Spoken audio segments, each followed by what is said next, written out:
Thanks for listening to our show. We don't know how it's gonna go, but it's something that you haven't ever seen before.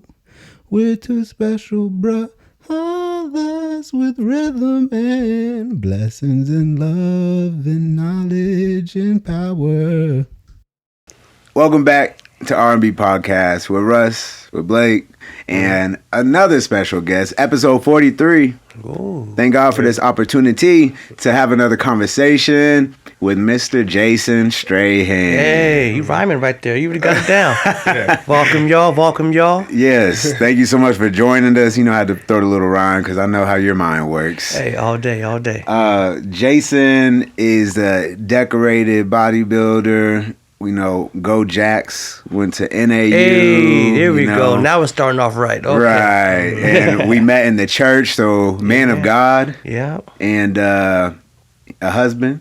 Yes. All of the things. And we appreciate you, fella. We want to highlight you today because been watching your journey for a long time. Always respected you, the energy that you bring, what you've built, and the journey that you've traversed. There we go. So thank you for joining us. Definitely. Hey, you never know. People's always watching you, so you got to always stay in the game. Yeah. You know, got to stay in the game. Exactly. And so, again, we met in the church. So your faith, I know, has been important to you in this journey. Yes. Were you always in the church? Because when I met you were like college age, I believe. Was it later in life or early on? Early on, raised in the church. Pops, my grandpa was a pastor. Mm-hmm. So like I'm not like a PK kid, I'm PK's kid. Yeah. You know, PKK, you know. Yeah. But I started off in the church here. I was with Christian step team for like probably 5 years. Nice. A lot of older kind of like brothers that took me on and showed me the way, you know, how to still keep your swag, but keep it still God fearing. Right. You know, so you don't look too corny, but you still got your foundation right. Yeah. But it's been that throughout the years. Pop starts off in the church. Didn't really start doing more of like, you know, when you're raised in the church, like you're just like programmed to go every day. So you don't really step outside the boundaries to really further yourself and educate yourself about God. But you're just like, okay, we have to go Sunday, is what we do kind of thing, you know. So when I got older, I was able to really pop open that book and really get to studying and get my own relationship with him, you know. So it all goes with time, you know. So especially with if you have a upbringing with being wild in the streets and everything, you get tested a lot, so it brings you a little bit closer. You know, and you got a purpose, you know, to go to and why you still living, and you better find that purpose. So found a little bit of the word and know what I'm doing this for. You know? Yeah. Purpose is important, and God helps us find it a lot easier. Yes, He does. Yeah. And then born and raised in Arizona. Yep. I don't know too many brothers that can say that. Man. You're one of them. Went to Moon Valley High School. MV. Ran track, and then you ran track at NAU, right? Yeah, track NAU, football NAU. Yeah. From Moon Valley High School on the west side, Avenue living. You know, graduated 2002. So yeah, like I said, I had my already my high school reunion already 20 year. 20. You know, I try not to tell my age too much because then I don't want people to think I'm not, you know, I'm not popping right now. So, you know, trying to stay looking young. You know. Yeah, So, it's just we're coming up on our 10 year. There you go. Can't believe it. There you go. Yeah, it pops up quick. You're telling me. Pops up quick. You're telling me. So, were you more of a track athlete or a football guy, or both?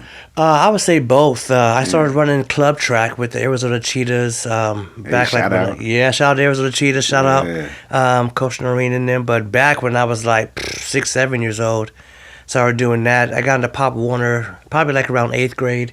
Didn't touch any kind of pad stuff until like high school, kind of. No, that's a lie. I did Pop Warner football too. You know, did some of that.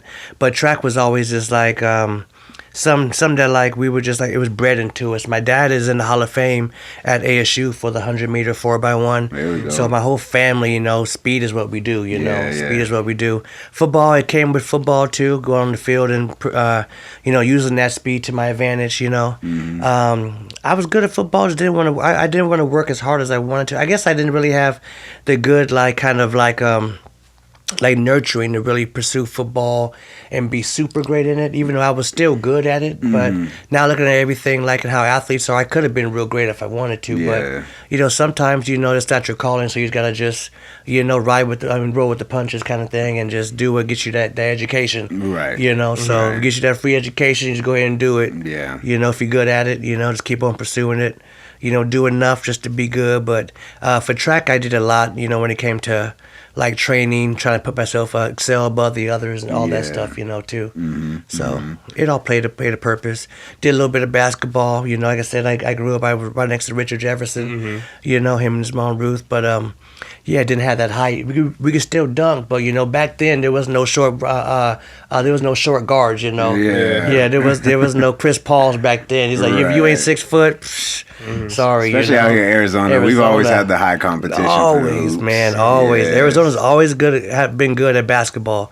U of A, ASU, even like high school sports. So You're right. But right. they've always kept it real interesting here. Yeah, and so now you're IFBB Pro.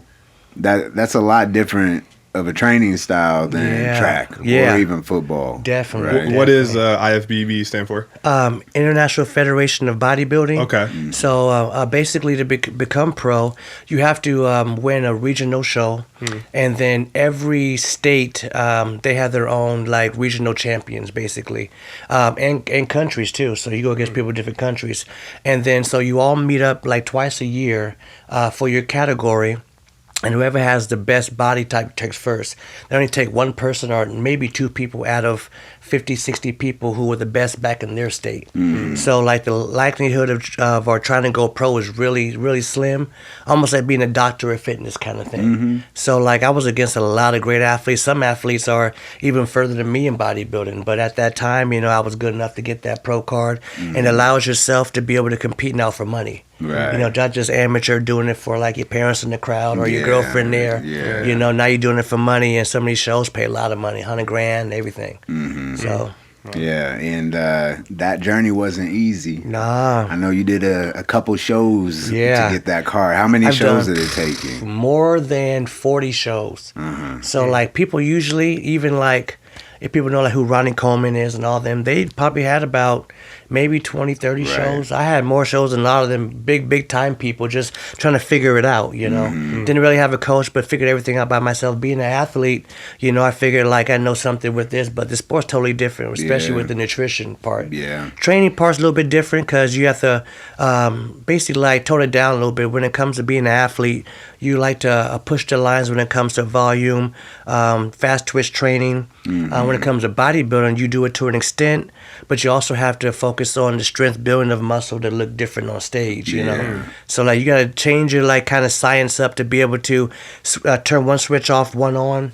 And further that knowledge to be able to get your body to a new peak that's going to be not as, it's almost like we look athletic, but you don't got to perform athletic, so you just have to look like a universal soldier basically. But as when it comes to like going off run a 100-meter dash, they don't do too much of that. No. I like to incorporate that still with my training because that's what got me to my physique, so I still go to Kiwanis Park, hit them heels up, old school that. Stay shredded that way, Gotta right? stay shredded like that, plus like my body over the years has been accustomed to that, so Right. I don't want to switch off too much and be muscle bound and can't move nowhere. Yeah. Never know we got to run away from a dog or something. You want to get bit. Right. And not maintaining that functionality and that athleticism can really set you up for failure. Oh yes, you have to keep it or you lose it. It's so fast to lose it. Like especially you played a football, high school football. You were real good too. Yeah, I was. He was real good. so even keeping up somewhat of something of that magnitude up, just so you don't lose it, is very important. Right. And then, working on those little details keeps us from injuries too. Yes. Have you had any injuries that you had to deal with? Oh yes, I've torn both my knees, ACL, MCL, PCL. Trying to think, I've had some like labrum stuff in the shoulder. So like a little bit of wear and tear when it comes to training. But if you find out how to really recover right, strengthen up different muscles, so you don't need too much. Like my shoulders, I try to strengthen up the muscles around it, so it's not too much bone on bone. own kind of thing. Yeah. But find out how to just get over different injuries and stay injury without having injuries is a big key in preserving that body going further. You know, so I had to learn my way and train a little bit different, because I mean, you still go heavy, but you got to train even minor muscles, secondary type muscles, those that keep you in the game, so that the major muscles don't have so much stress on them. Yeah. You know, Definitely. so yeah. I've never thought about the technique that bodybuilders have to use when they're competing. Like, was there a learning curve about just knowing like what you need to do, and what do you need to do? Like, what are they even judging? I don't even really. So they're judging off of your appearance on stage. Whoever has the most muscle, conditioned muscle, the body fat's a little lower. If they go on the V taper, so from your shoulders down to a smaller waist, having legs on you when it comes to bodybuilding, symmetry, balance from left to right. Like I said, a low body fat, and just overall presentation of the body on stage. So someone could have the muscle, but they don't have everything together. And when it comes to training, that's the hardest part, is putting everything together for a package, and then give it to them on stage, you know. Because someone's always lacking. You may not have the genetics.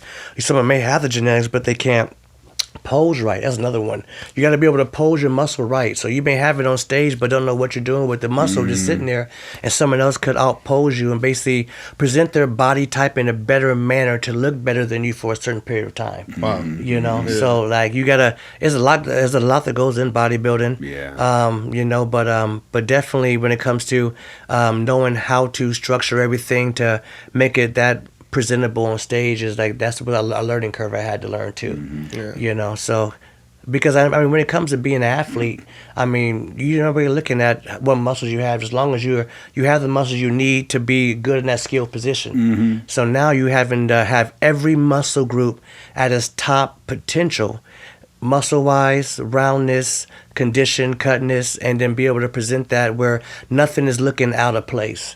So everything is looking like it goes together. So you may have big arms, no shoulders, big arms. You got to have everything the right size, right composition next to each other. Yeah, proportions. Yeah, right? proportion. Yeah. Especially bodybuilding, you gotta have the wheels. Gotta have the legs. It helped on me being a running back, you know, and doing track. So I already had like already big legs. So keeping in condition was just the main thing. But a lot of people struggle with the legs, you know. Yeah. If you don't got them, you got to build them up, and man, that's a lot of hard work to build them legs up. It's like torture trying to put mass on your legs. Some people don't make it. Yeah. You know, because it's easy to get your legs strong. Right? Yeah. But it's hard to like really pack some meat pack some meat on them. And a lot of people you see their legs are real strong, but they don't look the part. Right. So finding out what works for your body, what food you got to eat to be able to make the growth you need to get that result, you know. And then that may take someone a whole lifetime, and they never reach it to the pro level. Just trying to figure it out, you know. And you talk about food. What do you think about people eating candy when they work out? Do you support it? I think that's a big fad right now. A lot of people do that. They don't understand that the glycogen needed for like your muscles when they deplete, kind of thing. So they try to take it out of text and add a lot of sugar or whatever, but they think they need it for the workout. Sometimes that sugar doesn't even digest fast enough for you to utilize it, you know, in strength gain. But having different types of sugars, like I do like a intra workout kind of thing, whereas is different types of sugars, or maybe like some fruit or something that I use that's going to digest faster through the body, not give me any lag or anything from candies. But like there's a point where you need that in the workout. If you're working out so hard, or like you're in the weight room for a longer period of time where your glycogen or sugars are gone and you can't make any more strength or positive gain, that's when it pays off to have like an intra-workout kind of drink, but not to the sugar or candy part, but you know, like a BCAAs or whatever, with different types of sugars that your body absorbs to be able to get you through the workout and keep it going without having to have any of that like losing, because you're going to lose a lot of strength when it comes to the workout, but it helps you keep on going with that intensity to make a gain. You know, but now the way people work out, man, they're in there with candy bars, Reese's peanut butter, Reese's everything. I'm like, you eating that right now, man? If I eat that right now, I have a tummy ache. I'm saying. I'm tapped out already. You give me that, you know. Yeah, that's one of my pet peeves. I say all calories are not made the same. Oh, yes. Know, when it comes to proteins, fats, carbs, there's different types of each. Your body will use them on different ways at different times. Yeah. You know, some people can't processed beef as well as others. Exactly. It takes some like people it's 72 their hours. it's their biggest supplement because there's creatine and the iron and B carnitine vitamins. and all that in it. Yeah. You know, it takes a long time to digest the red meat, but if you're some people who can digest it like super fast, some people who can't digest it. So it's really like case by case variation. Right. You know, You gotta know your body. Yeah, you gotta know your body. You gotta know your body definitely. How do people learn about that? Like, how do people even learn about what their body is able to digest? And Sometimes trial and error. Okay. Sometimes getting information on like what your blood type and what kind of food your blood type allows you to eat. Some about like what your parents grew you up on and type of food you ate. You know, all that plays a part because if you're eating it as a kid, most of your body's adapted to it pretty well. If you keep it in your like digestion for going into when you're an adult, how you really tell is if you stop eating like red meat or anything for a certain period of time, then try to eat it again, then your body like refuses it after it's gone to another healthy part, you know, where it can't sustain doing that anymore. Almost like dairy too. Yeah. You know, if you stop doing dairy, stop doing cheese for 2-3 weeks, and then you try to go back to it, body would be like, nah, we ain't doing this no more. Right. You know, but while it was going through it, it started to adjust and started just to be able to make it so that it could adjust and then, you know, still eat it without having all the harmful effects. Until you give it like that little clean, you need like a little body cleanse, and then then you see definitely with different foods, you know, play a part. Yeah. You know. And then so that's pretty in depth, and so it can be difficult to explain these things to somebody the first day they come and work out with you, right? It takes a little process. Yeah. Usually people undereat, don't have enough calories, you know. So first thing is getting them eating enough food just so they can basically see the gains that they're getting. Right. Then after that, then make sure they clean up the food a little bit, show them what type of foods have different energies that you need throughout the workout or for a gain, and then after that, you know, reverse diet or maybe diet down to be able to get the fat off of the body, you know, with more cleaner, pure sources of like carbs or protein or whatever it is. Yeah. You know. Nice. And we were kind of talking about how you've had some of your clients for over 10 years now, right? I got a lot of riders. Yeah. I got like probably more than 20, maybe more than like 20 clients been with me for like more than 10 years. Wow. I got about like 55 or 60 of them. Yeah. You know, but yeah, a lot of them made gains of like 100-pound loss, 80-pound loss, you know, 20% body fat. I got one guy who's came to me right now. It's been 2 months, and he's already dropped 20% body fat already. Wow. But I make them all text me like, hey, what you eating? Text me every time you eat, you know. Yeah. It helps them, if it hold them accountable with something. It helps them, you know, get over the hurdle of like making decisions that they shouldn't be doing. You know, so I just say, hey, I got the memory on the phone. Go ahead and text me up. You know, that meal before hits your mouth. Let me get that message real quick. Yeah, if that's what it you takes. Know, that's right? what it takes. That's what I tell people. There's different ways we can go about doing this. Yeah. You know, we can be real strict, and I can be on you like that. If you think that you can stay on top of the plan, you do that. We'll check in once a week. But a lot of people, that's difficult for them to do. Difficult to do, especially with the way how much food is out there. That's bad.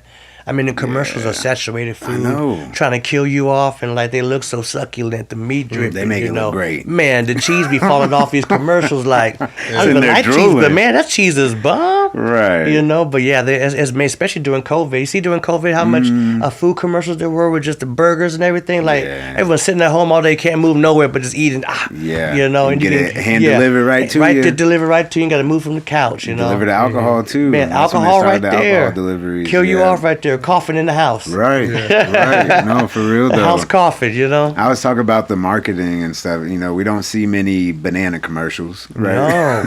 It's like the companies with all the marketing tactics and the marketing budgets are not really the ones that we should be trusting. Yeah. And when it comes down to it, McDonald's has never said anything about having our best interests in mind. No, there's everything about how bad McDonald's is. They never combat it with nothing good. It's like, they're like, okay, keep on. Hey, we're still making business, right? You know, They're the not fries. even, You leave the fries all out. They can leave a fry on the table for years, whatever. Nothing happens to it. Right. I said, oh my gosh. Yeah, the preservatives. And that's what makes me upset though. It's like even the good food now, something about the quality doesn't seem the same to me, you know? They got fake chicken now. They just approved FDA. Yeah. Get you some fake chicken right now. Go to lab created chicken. I said, oh man, because it's good for the environment.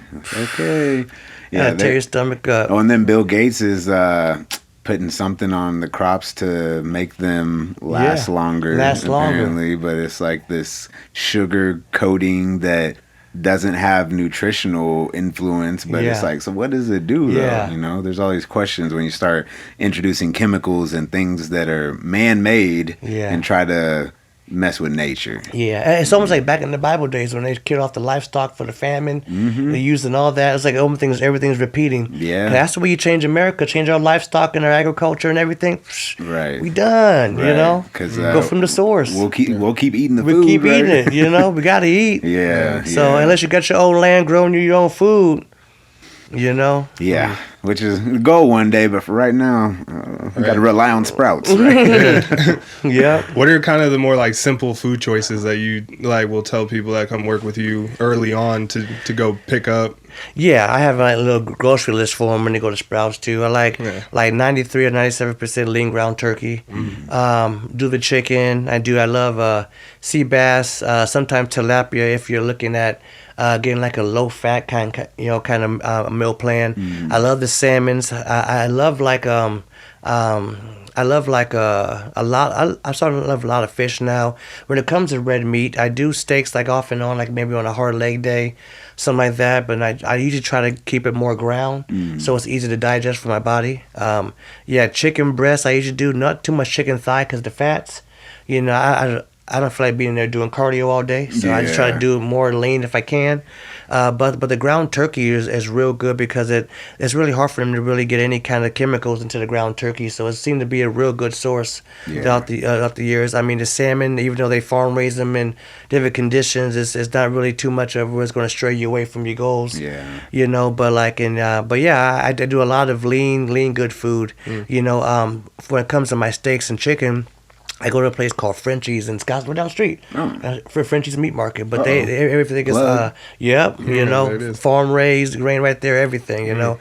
It's super nice too. Package me up, chicken breast. I spend about probably $200 probably every 2 weeks on this chicken breast, over like 70, 80 chicken breasts. Me and my wife just, you know, go through them, you know. So I had that. Yeah, they're real good too. Something and about you can tell when you have real good chicken. Yeah. Oh yeah, when you bite through it, like, what is this? And you go over there to Food City. I don't want to. And Food City is good though. Don't get me wrong. Don't get me wrong. You know, I love them over there. You know what you say. Yeah, you know. Because even Sprouts, sometimes I'm looking, I'm like, oh, this chicken does not look good. Right. And I'm like, I want chicken, but dang, this, I don't even want to cook this. Man. Right? So I have to check that out. Yeah. Even at Costco, the rotisserie chickens, people don't know they have them sitting at a factory for months, you know, preservatives all on them. Yeah. Sitting there just chilling. Right. Just chilling, waiting to get on that bow. Then they get them in the fryer. I mean, they get them in the rotisserie with that plastic, just beating on them, just soaking them to the meat. Yeah. You know? And but all those things add up. Man, especially when you're trying to build a physique, right? Yeah. And don't get me wrong, I was part of the crew. I was rolling with them too. Right. Going out there with two of them, going to the car, like, hey, you know, turn that leg off and tearing that up. But sometimes you hit plateaus, and it's like those little details. You gotta find it out. You gotta find out right? what you're doing wrong, because everything's about digestion now. Oh yeah. People understand that your second brain is your stomach, you know. So the people are all messed up and wonder why their lives are going different.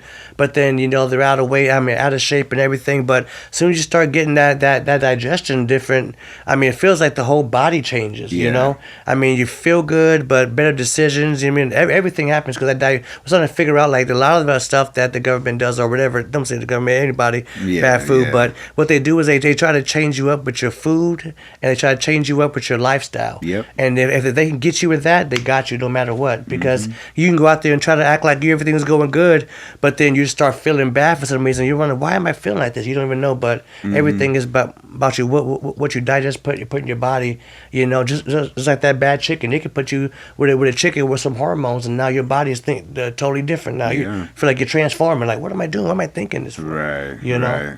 Right. And I think that's a valuable point to make, just because if you think of something that we all rely on and we all do, it's we breathe, we drink water, and we eat food. Yeah. And so if somebody was going to have mass control in any way, it's like you take control of one of those three things, right? Yeah. And like we were saying, the marketing strategies for these companies and stuff, they want us to not be able to think clearly. They want us to not be able to resist going to get what we see on the commercials. Exactly. And have that addiction, that feeling that's what's going to comfort us and make us feel good. Exactly, right? exactly. And it's playing a game on our brains just because they've crafted these foods in a lab to make them taste good and smell good, and it's just not natural. It's not natural. But we grow up with it, so it feels natural, and that's what we're used all to. From the growth. Yeah, so I think it's better. I'm liking the new generation parents, how they're raising their kids up to eat more healthier right now, more choices. But for us, like, we were just basically, we got to do it as we get older and learn how to do it right. But that's what I'm saying, like, it all starts with the youth, and then even in the schools having them with better foods. But but like at least we didn't have too much of foods growing up with all the like the chemical stuff. Like, there wasn't really too much on the game when we were younger. Right. Not till now when they start putting more stuff into the foods and everything. But unfortunately, it's like as technology advances, people use them for not such good things too. Yeah, you gotta watch out for it. Gotta watch out. So food's important. I know. Wasn't there a period between you being an athlete and you becoming a bodybuilder that you kind of fell off a little bit? Oh yeah. So right after I left NAU, my senior year, I got like an internship with like to work with Playboy. So I traveled and did a lot of event coordinating, a lot of partying, and my body type went, because when you get done playing sports, man, it hits you so fast. You feel like you haven't been an athlete no more. I feel looking at me like you didn't play nowhere, know. But like I got to like 240, I think it was, gut and everything on me. But that's a lot of the liquor that I was drinking too. Yeah. But like I was traveling around doing that, going to all these parties and like in Cali. We'll fly to Cali one day. I'll do another concert like with T-Pain in Atlanta, do one with Lil Wayne in Tucson. And I was bouncing around like that for a while, and man, the body and then like the health was gone out the window. It was all about getting something fast, Jack in the Box, and then waking up with a hangover and just keep on drinking and having more food with it. So it was like, and I'm thinking like how many people go through this, and I was like, man, this is a hard life. But I didn't even think about it then. You don't even think about it then. And your body's looking all crazy. You're like, what happened? But when you're in that lifestyle of entertainment, like there's like not too much of like people eating good. Not till now. Like you see Kevin Hart now getting in shape, and all the R&B singers and rappers like Wiz Khalifa. Wiz Khalifa. He's over there boxing, doing everything. So, but like back in the day, there was like none of that. Right. I remember when I was chilling with like Robin Big too. From the show. Yeah. And I used to chill with Robin out there in Vegas, and I remember like it's just like the party life is. Man, it's crazy, it's just crazy. But after I ended up leaving that, I had to really get back on my food, and starting from that lifestyle into trying to do like bodybuilding it was hard, because I never really focused on vegetables. I didn't eat no vegetables. I was a carnivore. Meat and bread, That changed the game. Man, I probably had so much leaky gut, didn't even know it, because that's all I had, but no fiber. No fibers at all, So I met one of my friends, and they got me trying to eat good. It took me a while just to get back into looking like I was an athlete. Yeah. And then like I started focusing on this food, but it wasn't until like maybe like my 5th or 6th bodybuilding show where I really seen the importance of like the right foods for the body to start getting the metabolism going again to burn. Because like I wasn't really trained with nothing like that. And even in bodybuilding, there's a lot of coaches who don't even focus on nutrition other than like clean, balanced diet eating. But nothing that's gonna like get your body to like a healthy state, digestion wise, to start making real positive gains. So it's not until you get like the top of the list of like bodybuilding coaches and athletes like that who are doing that. Right. They don't care about enzymes, breaking down food, just stuffing your body with food, and then cover up with supplements, food, and then work out heavy. Right. So that's why a lot of bodybuilders have a lot of the like stomach indigestion stuff, and they have like the pot belly, but they flex it. They got the 6-pack little bubbles on them. Yeah. That was me when I played football. I had the round belly with the 6. I was eating Cheez-Its and slamming apple juice all the time, like just carbs and junk. Just carbs, just having something in there, Right. So it took me a while to understand that, and also being a trainer now and then doing all the certifications and learning about the food and everything. It makes it a little bit easier now to make the right choices, or keep that fiber in so your body keeps breaking everything down and get it out of your body. Because if food sits on you too long, it's bad for you. You want to get it in and out, Yep, yeah. So what helps that out is having the digestive enzymes to break the food down, or having a good food source with the fiber, like you said, to break the food down to get it out of there. Right. I tell people, if you're not pooping regularly and you're eating regularly, think about having that food in a trash bag tied up and throw it out in the sun. Yeah. That's what happening in your body, right? Yep. And so many people wonder why their body odor smells. Is because the food's inside rotten on them. And they're eating bad food Eating too. bad food. So it sits on your arteries here, just sitting there rotten.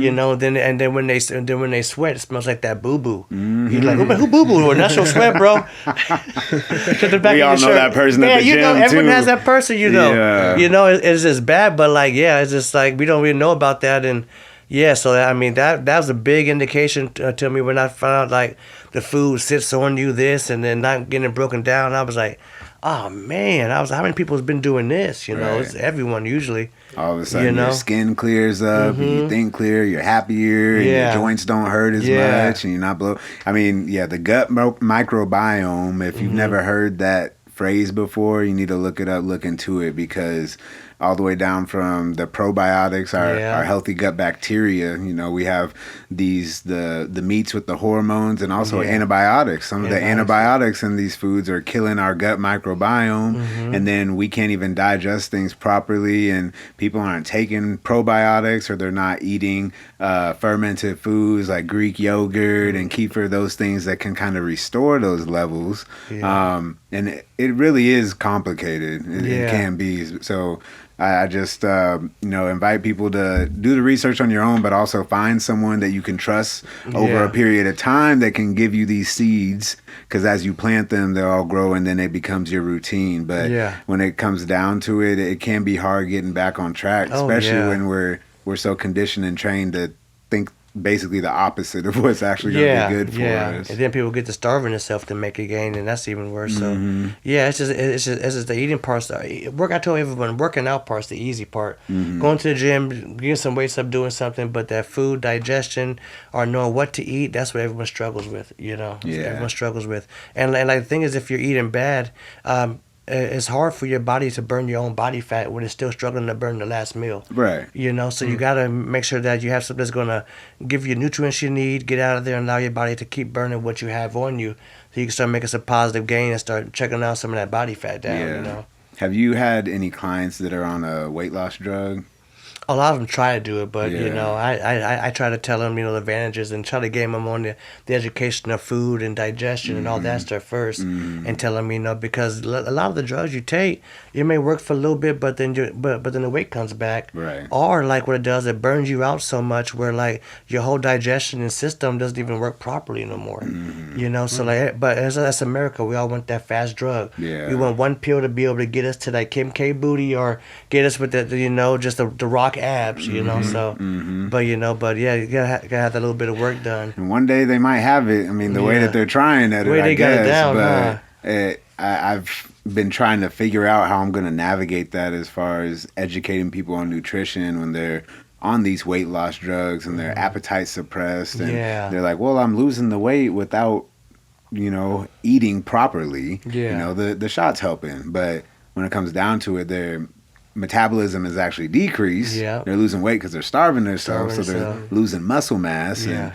the rest of their body's not going to function properly, right? So it doesn't excite me that it's becoming so prevalent. And it's definitely effective for losing the pounds, but you are on the same wavelength as me when it comes to our clients. It's like, we want you to look good and feel good and live a long time. You know, and the feel good and live a long time isn't necessarily going to be there just because you're taking a shot that's making you lose weight. So, and how I tell my girls is that if you don't eat, you're going to lose that glute meat. You know, so because a lot of girls, the thing is, they will sacrifice that pill, starving itself, but then what happens is the body tends to grab energy from the most premature muscle. So usually with girls, it's usually glute, because no one's born with a super genetic glute on them. No. So that's usually a muscle that all the girls are struggling to keep on going. So usually if you don't eat, the body's going to use the glute meat for energy, ATP, to keep the body going. So you're in the gym trying to pump your glute up, but then it's taken away from it at the long run, because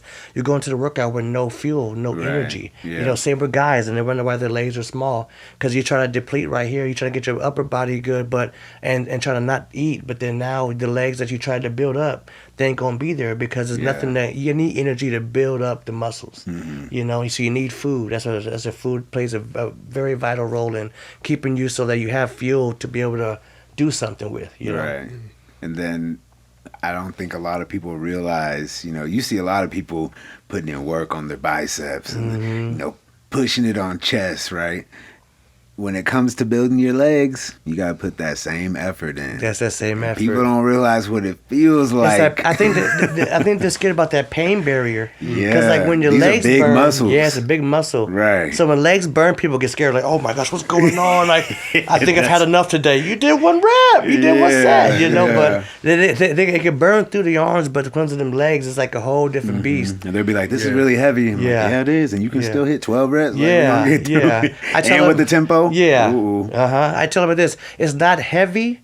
I said it's difficult. Right. If things are heavy, you can't lift them. Like you say, the refrigerator is heavy because you can't lift it. The weights are difficult because you can bust out some reps. Right. So I was like, I'll tell them, you can still do this right here. I know you can. And you're talking to me while you got the weight on your back. Yeah. So it's not that heavy. For real. Like you get the weight on your back, so it's heavy, but you just did 4 lunges. Right. And Let's keep it rolling. I got you. I'm here. Yeah, right here for you. But yeah. It's cool pushing people to that limit though, because there's just such a direct correlation between hitting that point of discomfort and working out, and then being able to do that in the rest of life too, right? Because we have all these uncomfortable situations that we're inevitably going to be in. So when you can work out to exhaustion and really push your limits, it makes you a lot more confident in dealing with those other obstacles. Dealing with things in life, if you get through. As I say, a lot of my clients love to see me in the morning time.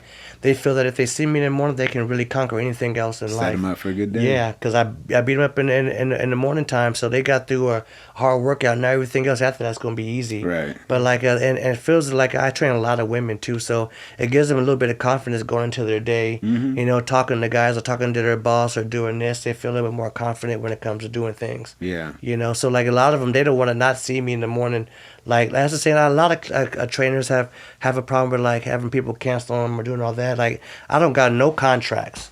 I got nothing, because the thing is, people they do not want to not see me in the morning. Like I don't have to worry about them calling and canceling on me. They put my bills, they put the training first before they bills, because it's almost like I said, therapy for them. Yeah. I'm going in there talking to them, doing hard stuff, and then after, what's good about my job also is I'm able to pray with my clients too. So I can tell you how many times I pray with clients and they're going through something, job interview, broken up, this. I just pull them aside, do a little prayer with them. Yeah. So like a lot of my clients are like family with me, real close family. Like they can tell me anything. I keep it confident, whatever they're going through, but they have somebody else they can tell something to that's not going to judge them also. Right.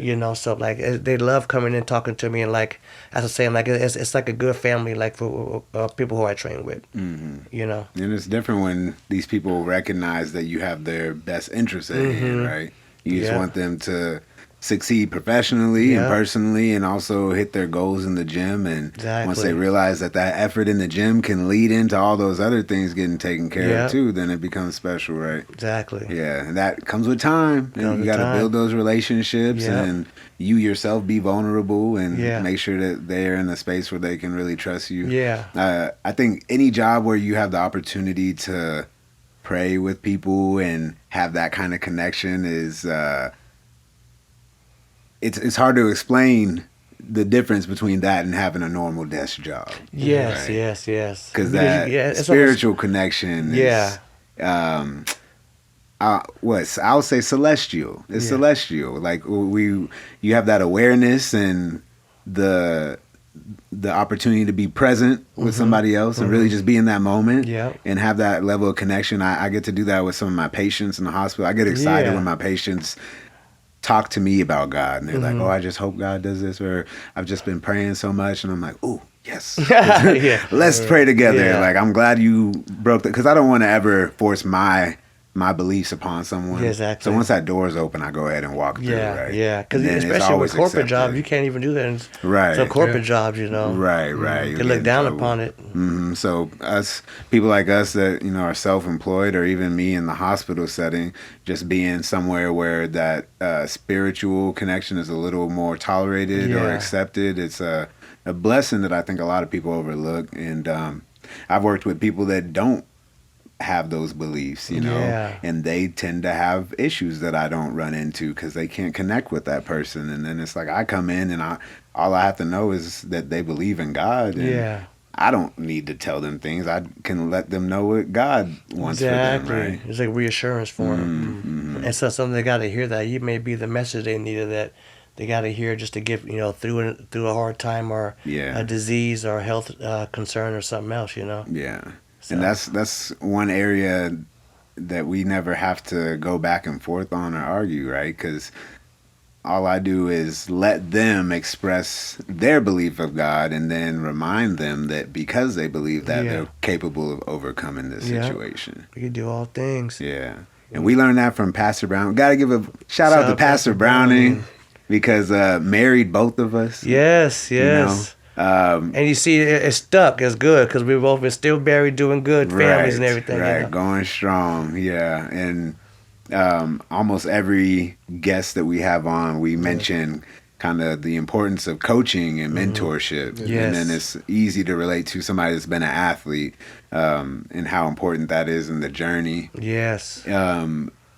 Along the way from high school sports to where you are now, was there any period of time where you didn't have a mentor or a coach? Actually, no. I've kept myself around a lot of God-fearing men.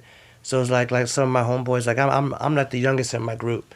So like it's funny. We had a dinner just on Friday with some of my friends who I grew up with, and I met them back in the church, like back at the Pilgrim Rest days. But CR, like Pedro, like all of my, and the thing is, we're like real. I used to call us like that, like the real good looking brother group, But like I was like the young brother out of all of them. So a lot of them come from doctors, come from lawyers. Some are like business owners, Wells Fargo advisors, or like like VPs. So like I've had a lot of these guys here who I've looked up to throughout the years. They were all phenomenal like athletes too, and just happened to transfer into like their like marriages or their businesses and also perform good and be successful. So I've always we've been real knit together, and like I can always call on them. I still train some of them right now, but it's allowed me to really get like a foundation off of how they act, how they present themselves, how they conduct themselves, and how they go in life, for me to be able to have like a blueprint of like what things to do, what to stay away from, stuff like that. And I've been around a lot of top athletes too. Has also done the same thing, so I've learned how to carry myself around, different people, or I've had good mentors of trainers, who like mentored me, who got me out of like the corporate to start being a trainer. Like my trainer Travis, I've been with him for like 12 years now, and he's shown me the way of training, how to be respectable, and to carry your business into. Now I have to worry about all the like stigma with trainers and when it comes to females and how to stay on track, and then it leads to you being respected enough where a lot of people want to give you good referrals off of how you carry yourself and everything. So when it comes to training, when it comes in life, it comes to me going out, being seen at the grocery store, whatever. I've had a lot of good people or men in my life to be able to basically look upon to see how to really act, And I'm a real good visual person, because everyone can talk about it, but like when you're living it and doing it on every day, it makes it easy to really pick up those habits, the good habits. Nice. You know. Yep, your dad's always been somebody that I respected and how he carried himself and interact, and I think that our fathers had similar mentalities and approaches. And I remember I first saw your dad at church too. I thought he looked just like my dad. I was like, man, just like my dad. Yeah, they did look similar too. In the shapes and everything. But yeah, you're right though. So yeah, being brought up by real good fathers here, it does play a good key, because a lot of kids don't have that this day. Exactly. I mean these days. So that helps you with like even though you don't really ask your dad about, you may not ask your dad like in the future, like, or when you're older, like how to present yourself and do all this stuff, but you've seen him back in the day do it, so it's almost like it went to your memory bank of like you do it without even knowing. Yeah. And seeing it in the church was even important, because that was a setting where we didn't really have to talk about it. Yeah, right? They can just show you by example, without putting much effort behind it. Yeah, and we just had a conversation with someone about that, and just how we have all of these different temptations as we go through life, and not having that leader, male figure in your life, can really make it easier to take the wrong path. Oh yeah, real easy, because you don't know what's good. if you don't have that influence of seeing someone do it on like a good scale, then what's really keeping you like with doing good if there's nothing that's holding you accountable or holding you where you need to do something, like you've seen something good, so you know how to really act. So like it does play a big part, a real big part. Yeah, and I'm sure that's where like your studies of the Bible come in as well, because you get the examples of trials and tribulations these men went through and how they handled it and kept their faith through it. Kept their faith. Yeah, like Samson with the long hair, Job, all them. Right. They all to Jezebel's out there. Yeah. So it's good though, because I'm saying that that's why the Bible's so important. It's the living word, and you can still relate to it. Still relate to everything you're doing right now in time. That's what's crazy. Yeah. That's what's crazy. You're like, people think that Bible is old. Yeah, but everything you look in here, you can see what's going on popping in your life right now from different texts. You look in there, like you're like, wow, this is going on right now with me right now. You know, so and it's good. It's good for people to hear from you, because you know the science of like food, nutrition, and all these different workout things. So you obviously have a logical brain, and then the Bible's making sense to you. Making sense, even about the food you eat. In the Bible, I forgot in Daniel or something, it talks about the food you should eat that's unclean and not clean. Right. I hate it because I used to always go to angry crab, but then I just stopped eating the lobster, the crab, and the shrimp because they're the fish, the bottom feeders of the sea. And I said, I read that. I said, that stopped me. I used to love dipping. I go to that lobster, man. I do it in that little butter sauce, and knuckles be just greasy, boy. I tell you, man. It's a tough world we live in, where all of these things that taste so good are not necessarily good for us. But it's just like Adam and Eve, right? Are you gonna eat the apple or not? Yeah. But also, I live from the mindset of everything's okay in moderation, but it's also so easy for things to get out of hand. Easy, yeah. And we're talking about right now because Halloween time. Oh yeah. And I don't Ghouls and goblins. I don't eat candy throughout the year, but around this time, I'm like, I can have a couple pieces. And it always gets out. I always eat more than I want to, right? Yeah. Because it's designed to be that way. And that's why these companies are successful for so long, right? Exactly. And we just have to be aware of those things, because if not, we get in a very, very tough situation. I know that you've helped people with large weight loss journeys, right? What's something that people often say is the reason that they got to where they are? Usually depression. Usually because job, not being comfortable with where they are, insecurity. Sometimes they just don't have. They have that most of all the lack of knowledge and knowing what it does to you and not knowing how to eat. But there's a lot of them that just are misguided, or like they basically stress eaters, So when it comes to something going on in their life, and then they feel that their emotions to eat that bad thing just gets real and heightened, where they gotta just eat this bad food. I have one client who she had a problem with eating like that, and she said I used to tell her to throw away the chocolate bars. She used to go in the middle of the night, go in the chocolate bar in the trash can, go up there and bow and grab it. That's how much it can. I think people don't understand is that addiction to sugar is worse than cocaine. Yeah. It turned you on. And it's more accessible. Man, no, but more accessible. So but you don't know how much you don't need it till you cut the sugars out and your body doesn't feel for it no more. So if you cut those sugars out, you'll see that having a regular waffle with no sugars on it, it becomes sweet again because your palate changes. Right. But then, like I said, everything in moderation. When we do a little bit more sugar, it needs more sugar. You need more and more until like that little palate needs a lot just to make a difference. For me, it's soda. I grew up drinking soda, and then went so long without drinking it, and now it's like, ooh. You like burns your throat now. Yeah. It's strong, and people are like, oh, I love that burn. I'm like, I know people who go through liters, boy. I had a client. I won't say his name, but Marine veteran. He knows who he is. He knows his life out.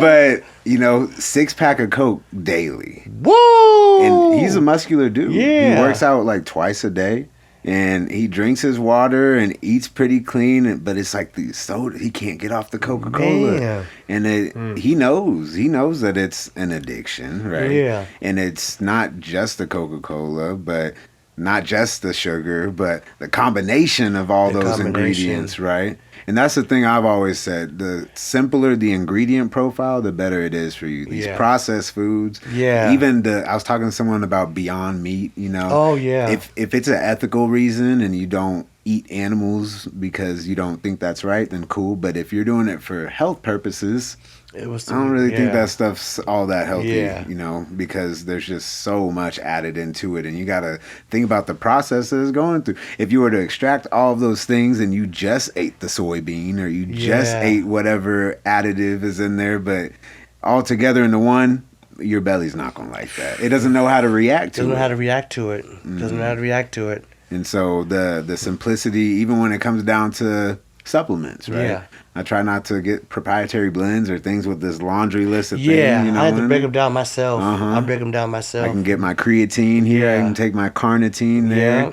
And even with the vitamin, I used to take multivitamins. Now I do my vitamin D separate, my B complex separate. Shout out to Dr. Ashley because she pointed me in the right direction as far as good supplements too. But even some people, they try to be healthy and it's like they get the Walmart brand of the vitamins. That Walmart, the good day, the great day, the great value. Yeah, the great value. That great value. Yeah, so education is key in all of these things, and there's so much more we can always learn too. Yeah, you've been in the game for a while now. I'm sure you're still learning every day. Still learning everything. I know I did a lot of research with like Dr. Seppi, you know, a lot of his stuff and like seeing things how they're grown in America bad, and I get a lot of my different like supplements from like Japan too, because they don't have any like ordinance and like mixing this stuff for like bad sources, but the pure the product is what I'm going for, you know, and then seeing how it's developed, how it's grown, and what sources, ingredients it uses. Because a lot of stuff, you know, in America is still fillers, right? You know, but like I like that, that's where I got more into my veggies and stuff like that. Listening to Dr. Seppi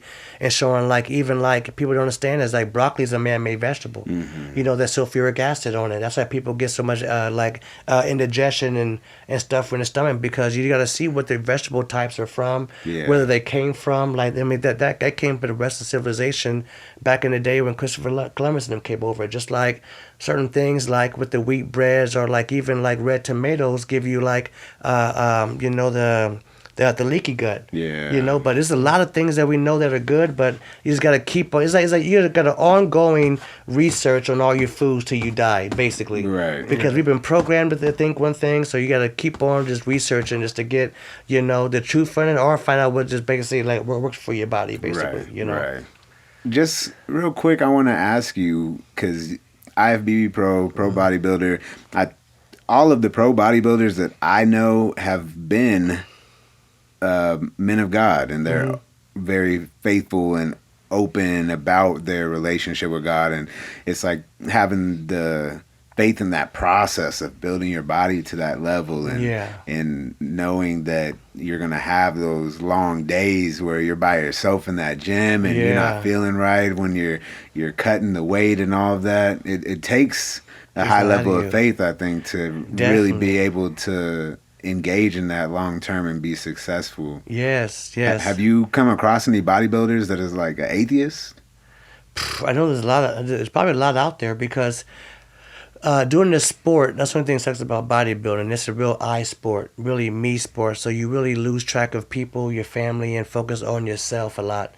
It's a really like a solo sport, like almost like a like loner sport, I call it. You know, so during that process, it's easy to distance yourself from family, friends, the Lord, you know, doing everything, because everything is in your hands and you feel like you're controlling everything. You know, so and then especially when you're doing supplements, or when you're low fats and your mind's not there cognitively, you know, allows your mind to drift, and then it's easy for like something of like a dark side to be able to penetrate you, because you're not at your best to be able to know what's right or wrong. So like it's a real great line that you got to cross right there. So that's why, like me, I have to, like, I wake up, try to, like, closer to the show, I pray a lot, read more scriptures, because I know my mind's not there. You know, it's easy for you to even drive to work and pass out, because you have no food in your body, no nutrients, and your body fat's at 4 or 5% when that's unhealthy. And then now your mind, you know, you could hallucinate and see things, you don't have any kind of like basically barriers, you know, that keep you from doing right and wrong. But I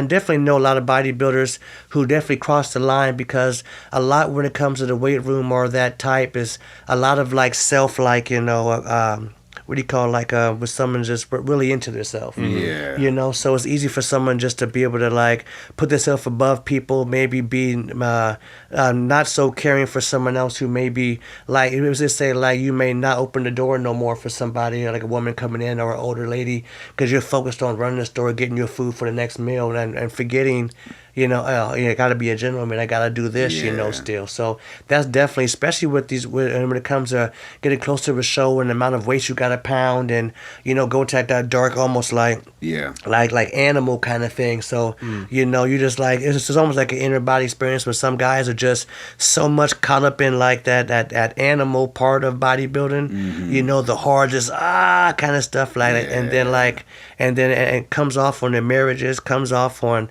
like them on stage, comes off with them like with everything in their life. Now they're going to work now, getting rid of more of the raging, the more of that. So like it helps out having a ground of having like the God or the Heavenly Father here to be able to basically put everything on top of, because you're not strong enough as a man to basically do right. So you got to ask for more help, more resources, from Him to be able to calm you down, to live in the Spirit, to walk in the Spirit, because it's easy at that time to be able to flip. I know me with my clients, they say when I'm in prep, I'm like a diva. I'm a little different. Things get to you a little bit more, but I've been in it long enough now to know.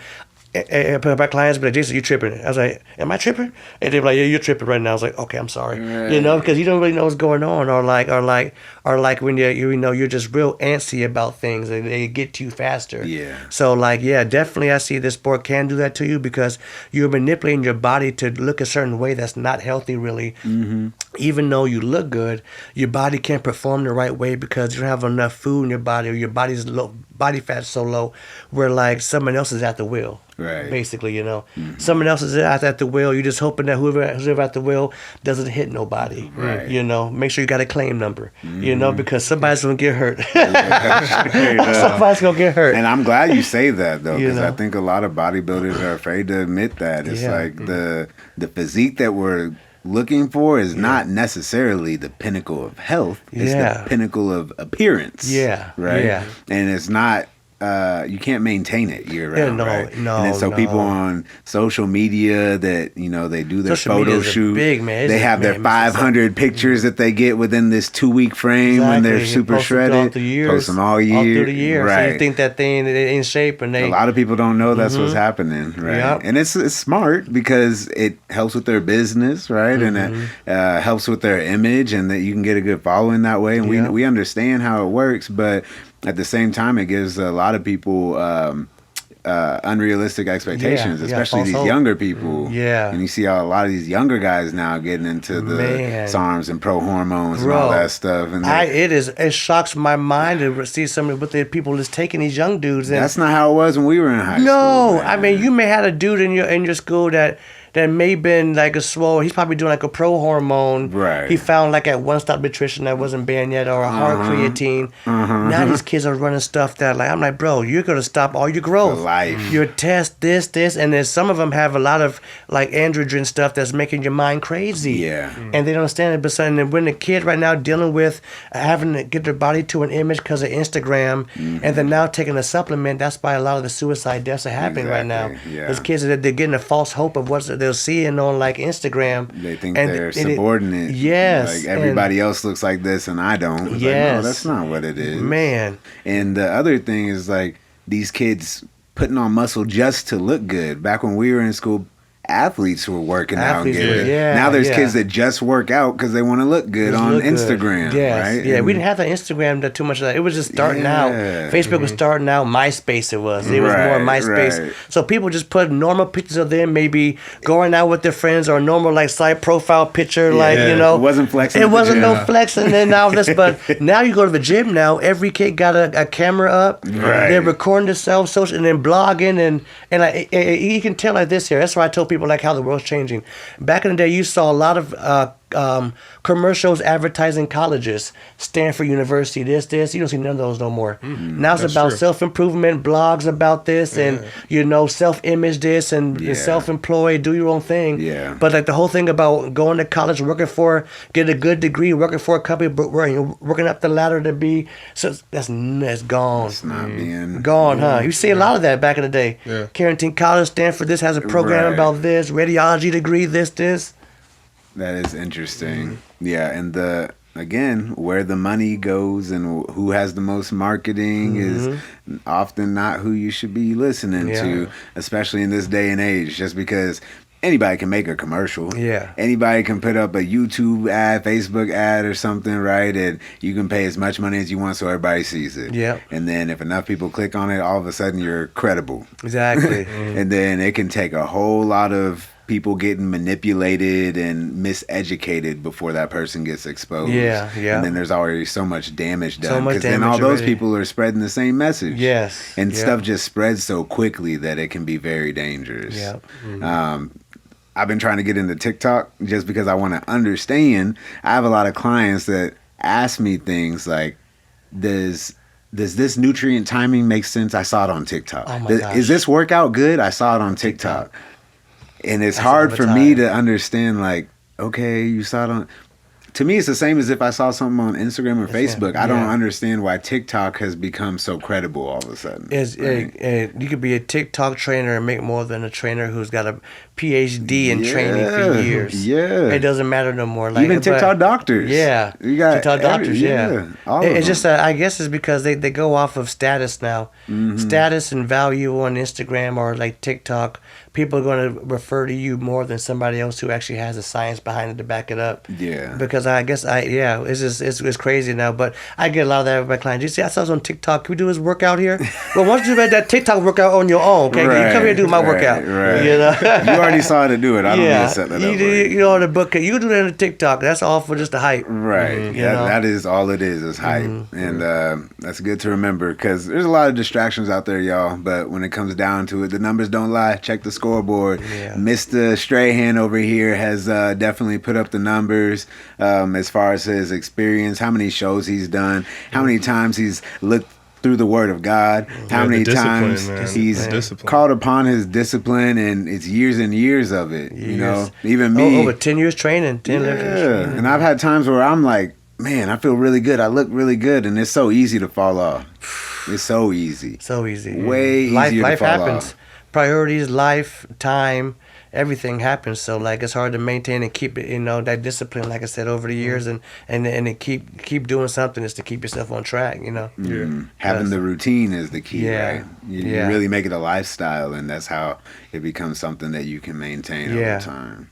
And that it takes a special person to be able to foster that in somebody. So, of course you can always train with me, but Mr. Strayhand here has a different expertise. I don't know much about bodybuilding. I do know my thing about nutrition, but the way that he knows how to isolate parts of the body and fuel the body at different times of the day and potentiate that recovery, I can't really touch that. I'm not going to lie. We all got strengths of our own thing, But yeah, you good at what you do, bro. Your clients been with you for a long time too. Yeah. Got a lot of clients like you got the knowledge behind it, the science behind it too, and you're working as in the hospital, so you got the health and everything down. Yeah. So like we're all good at our own craft. That's what makes personal training so good because I tell everybody like, people ask me, is this personal training good? Well, I think we're all good. We all have our niche that we're doing and we're good at it. Yeah, we're all different flavors. We're all That's different what I like flavors, to say. You gotta choose the flavor. Like. If you don't want Rocky Road, maybe you go over here and get your little brownies, right? All right, man. Well, we're gonna let you get on with your day. We appreciate you so much. Thank you for having me. Definitely. Thank you. And we'll have to have you on again. Definitely. We've been talking about we're gonna have a reunion with all of our guests one of these like days. A little event or something. So y'all can meet each other. I'm ready. Yeah. Because we're just making a community here with R&B, and it's been such a blessing to be able to get different people with different backgrounds, with different expertise in their industries. And all the people that we have on and have discussions with are folks that we hold very near and dear to us. And we would love to have an opportunity to connect them with one another as well. Definitely. Yeah. So, again, what we got? rnbpod at Gmail. Yep. Let us know. Email us if you want to be on the show, or if there's something that you want to let us know, or if you just want to give compliments to Jayson that we can translate over to him. And also Elevate Personal Training LLC. I don't know if I gave the direct shout out at the Rhythm beginning. and Balance Productions. Rhythm and Balance Productions. Show, you know how it goes. And with that, we bid adieu. Because like last week, we'll see you next week. Peace. Peace.